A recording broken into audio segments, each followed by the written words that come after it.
जल्दी खोलना, क्या लाई है आज? वही रोज की तरह आलू की सब्जी और रोटियां।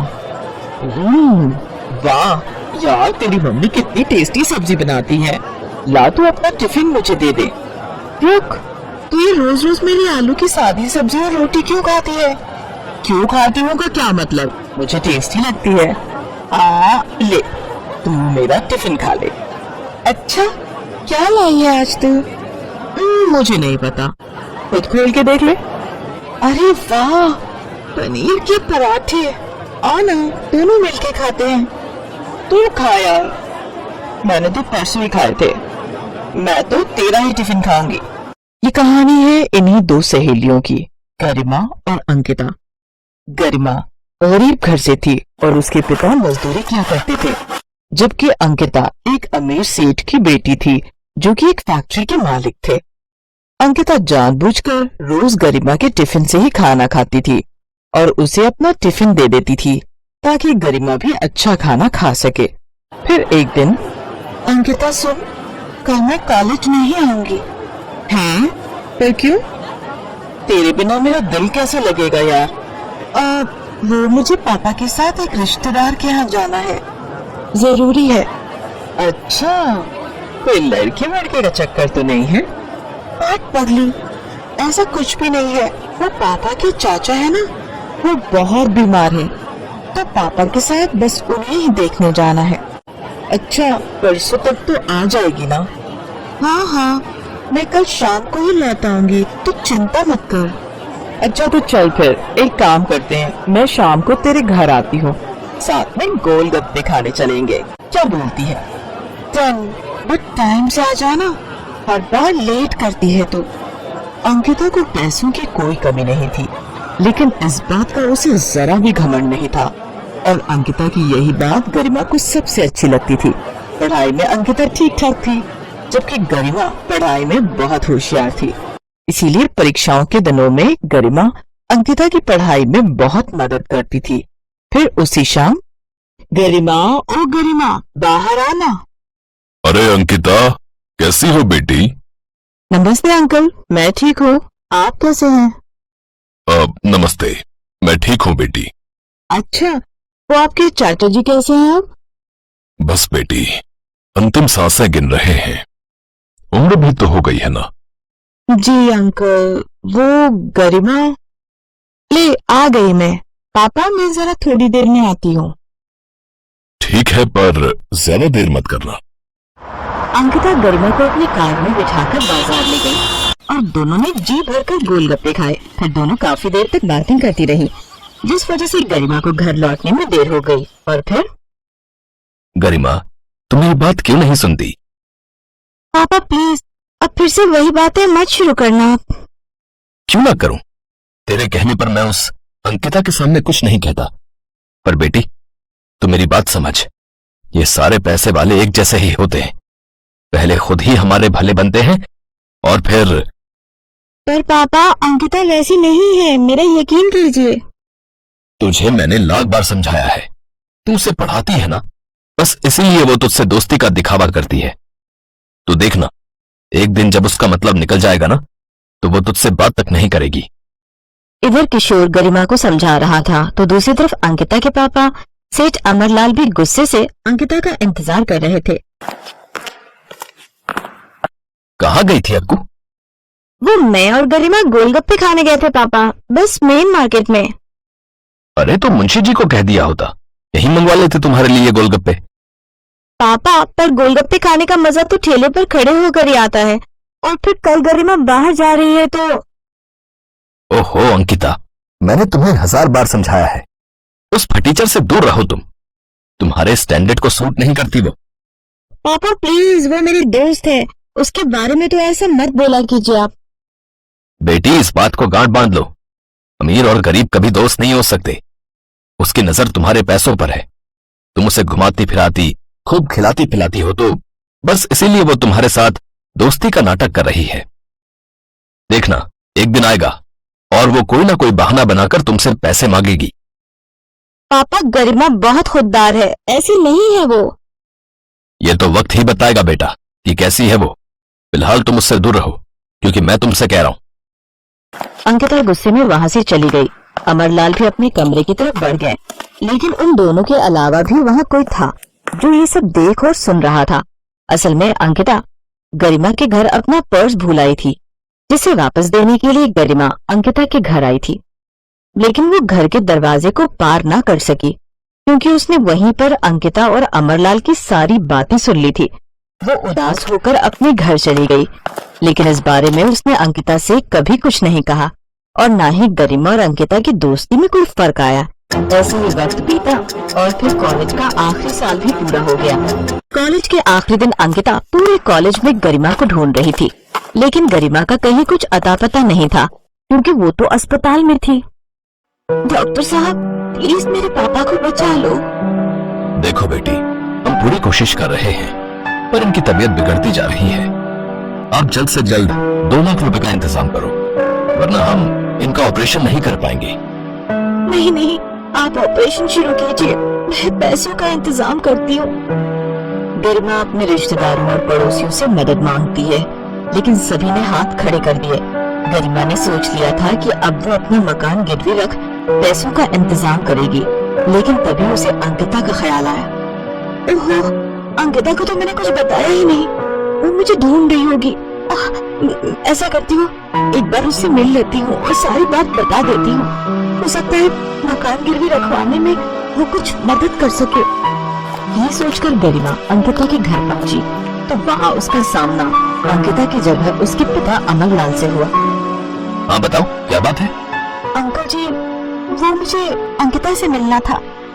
वो अपने मामा के घर चली गई है और अब वो वहीं रहेगी, तो तुम्हें उसे ढूंढने या मिलने की कोशिश करने की कोई जरूरत नहीं, समझी तुम? वो तुमसे कोई वास्ता नहीं रखना चाहती अब से। ये बात सुनकर गरिमा को बहुत बड़ा झटका लगा और उसे अपने पिता की कही बात याद आने लगी। तुम उसे पढ़ाती है ना? आज ही अपने YouTube चैनल मोनेटाइज करवाएं, 1000 से ज्यादा सब्सक्राइबर और 4000 से ज्यादा वॉच टाइम बढ़ाएं, हजारों संतुष्ट ग्राहक। डिजिटल चैनल कंपनी सभी प्रकार की डिजिटल मार्केटिंग की जाती है। आज ही संपर्क करें गारंटी के साथ। इसीलिए वो तुझसे दोस्ती का दिखावा करती है। तो देखना, एक दिन जब उसका मतलब निकल जाएगा ना, तो वो तुझसे बात भी नहीं करेगी। गरिमा को लगा कि उसके पापा सही थे। अंकिता ने उसे कभी अपना दोस्त माना ही नहीं था, इसीलिए तो वो उससे बिना कुछ कहे या मिले ही वहाँ से चली गई। ठीक है अंकिता, तुझे लगता है कि मैं तेरी दोस्ती के लायक नहीं ना, तो अब देखना तू, मैं भी खुद को साबित करके दिखाऊंगी और उसके बाद ही तेरा चेहरा देखूंगी। गरिमा की आंखों में आग थी। उसने ठान लिया था कि अब वो कुछ बनकर ही दिखाएगी। जब उसके पापा ठीक होकर घर वापस आ गए, उसके बाद से ही उसने दिन रात एक कर दिया और पूरी लगन के साथ यूपीएससी की तैयारी में जुट गई। गरिमा ने पहले ही अटेम्प्ट में यूपीएससी क्लियर किया और कुछ ही सालों के अंदर वो एक कलेक्टर बन गई। जय मैम। जय हिंद Manish, how are you? I am good ma'am. बताइए, आप मुझसे मिलना चाहते थे? जी हाँ जी, वो कल दौरे पर आपने मेरे टिफिन के पनीर के पराठे खाए थे। आपको वो पराठे बहुत अच्छे लगे थे ना, तो मैंने आज आपका डिनर फिक्स किया है अपने घर पर। Me and my wife will be very happy ma'am. अगर आप आते हैं तो। हाँ, क्यों नहीं, इट्स माय प्लेजर। तो आज की शाम पनीर के पराठों के नाम? ठीक है मैम, शाम को मिलते हैं। लाल बत्ती लगी गाड़ी से गरिमा एसपी मनीष के घर पहुंची। मनीष ने उसे गेट पर रिसीव किया और फिर मनीष ने गरिमा से कहा, ma'am, meet my dear wife Ankita. पूरे 5 सालों के बाद अंकिता और गरिमा एक दूसरे के सामने खड़े थे। दोनों एक दूसरे को देखकर हैरान थे। तभी गरिमा ने मनीष से कहा, sorry Manish, I have to go, मुझे कुछ जरूरी काम याद आ गया, बहुत अर्जेंट है। मनीष कुछ कह पाता उससे पहले ही गरिमा तेज कदमों से चलते हुए अपनी गाड़ी में बैठ गई। वो गुस्से से लाल थी, तो दूसरी तरफ अंकिता वहीं दरवाजे पर खड़ी खड़ी रोने लगी।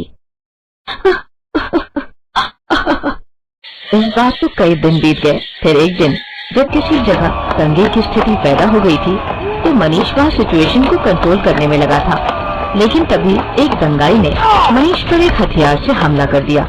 मनीष को फौरन अस्पताल में भर्ती कराया गया और इत्तेफाक ये था कि वो अस्पताल उसी ठीक इलाके में था जहाँ कभी गरिमा और अंकिता रहा करते थे। मनीष के घायल होने की खबर सुनते ही गरिमा और अंकिता फौरन अस्पताल पहुंचे, पर पहले अंकिता अस्पताल पहुंची।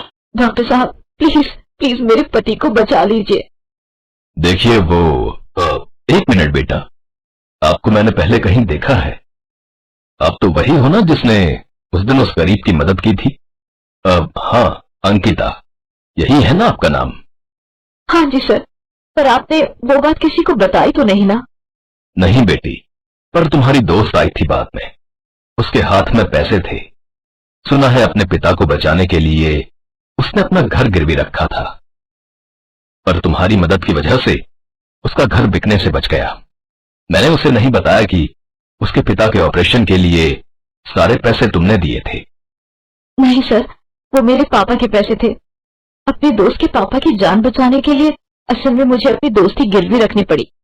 पहले अपनी प्यारी दोस्त खो दी, लेकिन अब अपने पति को नहीं खो सकती मैं। प्लीज डॉक्टर साहब, मेरे पति को कुछ नहीं होना चाहिए, वरना मैं नहीं जी पाऊंगी।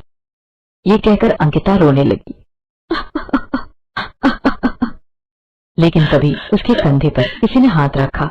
अंकिता ने पलटकर देखा तो वो गरिमा थी। तेरे साथ भगवान कभी कुछ गलत नहीं कर सकता, क्योंकि हमेशा तू ही सही थी मेरी बहन। गरिमा की बात सुनकर अंकिता फौरन उसके गले लग गई और उन दोनों को देखकर मनीष भी मुस्कुरा दिया, जिसे डॉक्टर साहब ने पहले ही खतरे से बाहर बताया था। पारू बेटा, मैंने सब्जी बना दी है, बस तू रोटी बना लेना, ये बर्तन हो जाएं तो। ठीक है माँ। आप ऐसा करो, दीदी को जगा दो, उन्हें कॉलेज जाने के लिए देर हो जाएगी वरना। क्या ये महारानी अब तक सो रही है? हे भगवान। आपका हार्दिक स्वागत है। मैं शनि श्रीमान। आपके परिवार में किसी को पाइल्स समस्या बवासीर के से पीड़ित है तो आप बिल्कुल हमारी आयुर्वेदिक दवा ले सकते हैं। दवाई की कीमत मात्र 21 रुपए गारंटी के साथ है। आपकी दर से मुक्ति मिलेगी 21 रुपए। Thank you. क्या होगा इस लड़की का?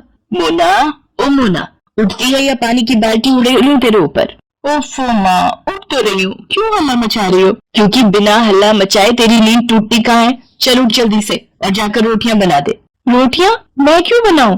पारू कहाँ गई? वो बर्तन धो रही है। और तू क्यों नहीं बना सकती रोटियां? अरे कुछ तो शर्म कर लड़की, वो तेरी छोटी बहन है, फिर भी तुझसे कहीं ज्यादा काम करती है, क्योंकि वो सिर्फ यही कर सकती है और सारी जिंदगी यही करती रहेगी। घर के कामों के अलावा उससे और आता ही क्या है? माँ, साफ सीधी सी बात है, मुझे घर के फालतू कामों में कोई इंटरेस्ट नहीं है। अब मुझे कॉलेज के लिए देर हो रही है, पारू को बोलो मेरा नाश्ता पैक कर देगी। अरे लेकिन ऐसे कैसे? तो रुक जरा। मोनिका अपनी माँ को अनसुना कर वहां से चली गई। कहने को तो मोनिका उम्र में पारुल से बड़ी थी, लेकिन आदतों के मामले में पारुल में समझदारी कहीं ज्यादा थी। इसके साथ ही वो बहुत सीधी सादी थी। दूसरी तरफ मोनिका शुरू से ही मस्त मौला थी। घूमना फिरना और मॉडर्न लाइफस्टाइल जीना उसकी पहली पसंद थी। यही वजह थी कि पारुल उसे फूटी आंख नहीं सुहाती थी। अरे ये क्या पहन रखा है तूने? ऐसे कॉलेज जाएगी, वो भी मेरे साथ? क्यों दीदी, इसमें क्या बुराई है? इतना अच्छा सूट तो है, बल्कि आप अपने कपड़े बदल लो तो ज्यादा बेहतर है। माँ ने देख लिया तो बहुत गुस्सा करेंगी। चुप रह तू, तुझे क्या पता आजकल के फैशन का? तू ऐसा कर, अकेली कॉलेज चली जा, मैं अपने दोस्तों के साथ जाऊंगी। मोनिका के ऐसे बर्ताव से पारुल को बहुत दुख होता था, लेकिन फिर भी वो उससे कुछ नहीं कहती थी। दरअसल दोनों बहनों ने अपने पिता को बचपन में ही खो दिया था। तब से इनकी माँ सरला ही सब कुछ संभाल रही थी। फिर एक दिन, अरे भाई साहब आप आइए, बैठिए ना। अरे मोना, ताऊ जी आए हैं, जल्दी से ठंडा पानी तो लेकर आ। और सुनाइए भाई साहब, इस बार तो बड़े दिनों के बाद आना हुआ आपका। हाँ, थोड़ा व्यस्त हो गया, बस इसीलिए तुम्हारा और बच्चियों का हाल नहीं ले पाया। और सुनाओ, सब ठीक तो है ना? जी भाई साहब, सब बढ़िया है। अपनी पारू ने इस बार भी कॉलेज में टॉप किया है। अरे वाह, क्या बात है, बहुत ही बढ़िया। सच में अपनी पारू बिटिया का तो कोई जवाब नहीं। और अपना मोना के क्या हाल है? बस उसका क्या कहूँ भाई साहब, आप तो सब जानते ही हो। अरे इतना परेशान मत हो, अपनी मोना भी बहुत प्यारी है। वैसे सरला, मुझे तुमसे कुछ जरूरी बात करनी थी। वो मेरे मुंबई वाले दोस्त है ना, रामनाथ जी। वही ना जो अपनी सोनी की शादी में मिले थे, जिनका बेटा डॉक्टर है। वो क्या नाम था उसका? अनिकेत। हाँ वही है। दरअसल रामनाथ जी का फोन आया था कल मेरे पास। वो हमसे रिश्तेदारी जोड़ना चाह रहे हैं। अपने बेटे को तुम्हारा दामाद बनाना चाहते हैं वो। सरला अपने जेठ से आगे कुछ पूछ पाती उससे पहले ही वहां मोनिका पानी का गिलास लेकर आ गई। वो अनिकेत को जानती थी। उसने बिना कुछ जाने ही ये मान लिया कि ये रिश्ता उसी के लिए आया था।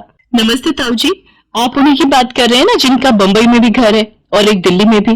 हाँ बेटा, असल में रामनाथ जी के बेटे अनिकेत को अपनी पारुल पहली ही नजर में पसंद आ गई थी। रामनाथ जी और भाभी जी को भी अपनी पारू पसंद है। सरला बहुत ही भले लोग हैं। इतना पैसा है पर घमंड नाम की चीज नहीं है किसी में। अपनी पारू राज करेगी राज। ताऊ जी नहीं, आप उन लोगों को मना कर दीजिए। पारू मुझसे छोटी है, उसकी शादी पहले कैसे हो सकती है? क्यों नहीं हो सकती? अरे इतना अच्छा रिश्ता है, वो भी सामने से आए हैं। भाई साहब, हमारी तरफ से हाँ समझिए। रही बात छोटे बड़े की तो कोई बात नहीं, हम कोशिश करेंगे कि पारू की शादी से पहले इसके लिए भी कोई अच्छा रिश्ता ढूंढ ले। मोनिका अपनी माँ की बात काट तो नहीं सकी, लेकिन वो इस बात से बुरी तरह चिढ़ गई थी। मोनिका ने कई अड़चनें पैदा करने की कोशिश की, लेकिन फिर भी वो पारुल का रिश्ता तय होने से नहीं रोक पाई।